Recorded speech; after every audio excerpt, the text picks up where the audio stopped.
Don't forget to subscribe and leave a comment on this video saying I subscribed. Let's get into it.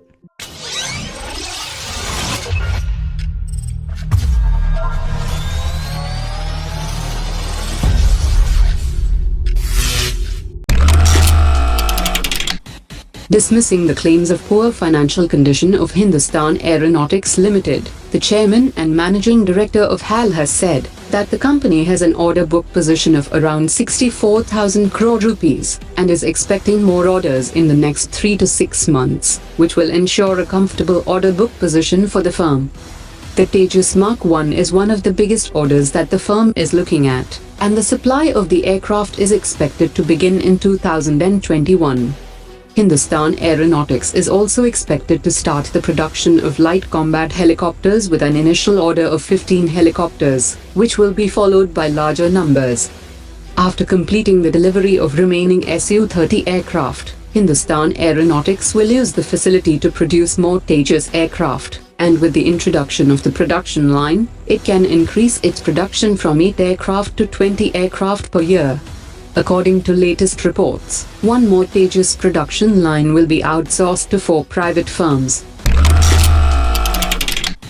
Israel's Aerospace Industries has recently been awarded a contract worth $550 million to supply its Sky Capture Command and Control system to the Indian Army, which converts the existing air defense systems into highly accurate and effective systems with advanced command and control capabilities.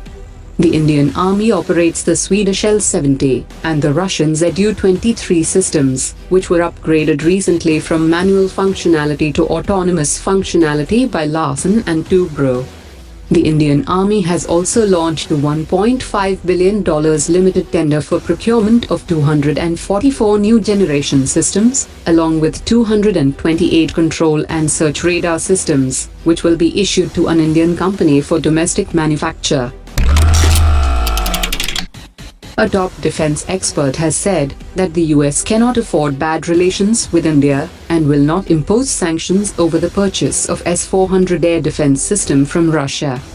A majority of India's defense assets are sourced from Russia, and the defense minister had already stated that the US sanctions would not be impacting India-Russia defense cooperation. Except for some aircraft and Apache helicopters, the US has not sold any of its major defense equipment or technology to India, and by imposing sanctions, the US may affect the defense relationship with India, which is considered as one of the world's most lucrative markets for defense export. On the other hand, Russia continues to supply over 60% of military equipment to the Indian Armed Forces, and most importantly, it shares critical technologies with India. According to latest reports, the National Aerospace Laboratories has started the design and development work on the Saras MK2, which will compete with Dornier 228 developed by Hindustan Aeronautics for civilian and military purposes. The final design for the improvised version of the Mark II will be finalized by next year, and certified initially for military and subsequently for civil version. Dr. Sateesh Reddy, the chairman of DRDO, has said that India has achieved 60% indigenization in defense production and hopes to make it 100% in another 5 years. DRDO wants to encourage startup companies and smaller units in the areas of research and development and production in the defense sector, and DRDO will be preparing the agenda for the next 10 years. The armies of India and Japan are engaged in a joint military exercise, and the focus of the exercise is on increasing interoperability between the troops from both the nations. Both sides will execute a range of tactical maneuvers that may be encountered in an urban scenario. The experts from the two sides will also hold detailed discussions to share their experience on varied operational aspects.